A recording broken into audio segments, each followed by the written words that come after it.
বেশ কিছুদিন পর মাটির চুলায় মাটির হাঁড়িতে রান্না করছি আমার ছাদে। অনেকদিন রান্না করিনি, ইদানিং এটা আমার একটা শখ হয়েছে, মাটির চুলায় মাটির হাঁড়িতে রান্না করা। রান্না করছি আলু বেগুন টমেটো দিয়ে একটা মাখো মাখো তরকারি, আরেকটা করব মাংস। আমার দুইটা চুলা, একদিকে মুরগির মাংস, আরেকদিকে এই তরকারিটা উঠিয়ে দিয়েছি। এইটা মোটামুটি দিয়ে যে পাশে মুরগিটা উঠিয়ে দিয়েছি। আর মাংস কড়াইয়ে রান্না করলে আমার মনে হয় নাড়াচাড়া করে আরাম পাওয়া যায়, সুন্দর করে কষানোও যায়।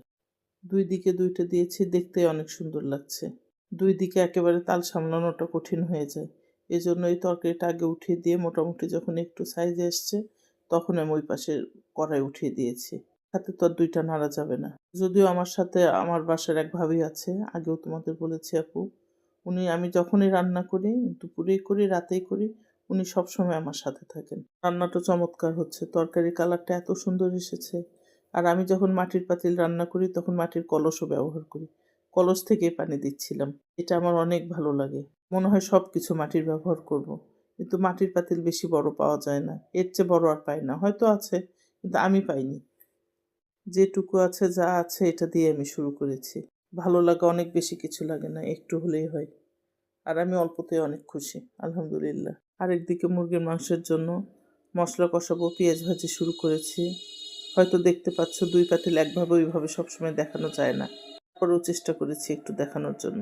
এদিকে তরকারিটা দিয়েছি, তরকারিটা এত সুন্দর হয়েছে, কালারটাও অদ্ভুত সুন্দর এসেছে। ছাদের উপরে মাটির চুলাটা যখন আমি বানাই তখন আমি চিন্তাও করিনি এটা আমার এক টুকরো স্বর্গ হয়ে যাবে। এত ভালো লাগা তৈরি হয়েছে আমার বলার মতো না। এখন যখনই সুযোগ পাই আমি ছাদে চলে যাই রান্না করতে। রোজার মধ্যে আমার কষ্ট হবে, তারপরেও আমি রান্না করেছি। আমার এত ভালো লাগে। প্রতিদিন করার সুযোগ হয় না, সবসময় ব্যস্ততা একরকম থাকে না। যেদিন একটু চাপ কম থাকে সেদিন আমি রান্না করি। জ্বালানির জন্য শুকনা বাঁশ ব্যবহার করি। এত সুন্দর আগুন জ্বলে, একদম দাউ দাউ করে জ্বলে। আমি রান্না করে তাল দিতে পারি না। মাটির হাঁড়িতে মাছের তরকারি রান্নার একটা অন্যরকম ধীর গতি আছে। অ্যালুমিনিয়াম বা স্টিলের পাত্রের মতো এত তাড়াহুড়ো নেই। এই তাপটা অনেকক্ষণ ধরে রাখে। যখন রান্না হয়ে যায় পাতিলটা নামাই, তারপরেও দেখা যায় যে তরকারি বুদবুদ করছে। এদিকে তরকারির উপর মাছ দিচ্ছিলাম আর ওইদিকে মশলা কষাচ্ছি মুরগির মাংস ভুনা করার জন্য। নাফি সব সময় খেয়ে বলতে পারে যে কোনটা আমি মাটির চুলায় রান্না করেছি আর কোনটা বাসার ভিতর রান্না করেছি।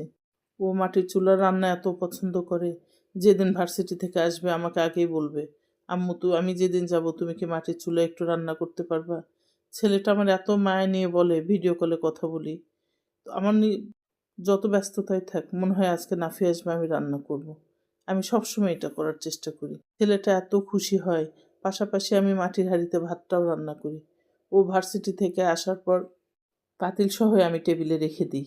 ও দেখে যে আমি ভাতটাও রান্না করেছি মাটির হাঁড়িতে, মাটির চুলায়। ও দেখলে একদম চোখ মুখ খুশিতে ভরে যায়, ওর এতটাই পছন্দ। খাবে আর বলবে আম্মু মাটির হাঁড়ির রান্না যে আমার এত মজা লাগে। ছেলেটা আমার এত অল্পতে খুশি, এই খুশিটায় ওর চোখে মুখে একদম ভেসে ওঠে। এত সুন্দর করে হাসি দিয়ে আমাকে জড়িয়ে ধরবে। আগে আমি ওকে বুকের মধ্যে নিতাম, এখন ও আমাকে বুকের মধ্যে নেয়। ছেলে আমার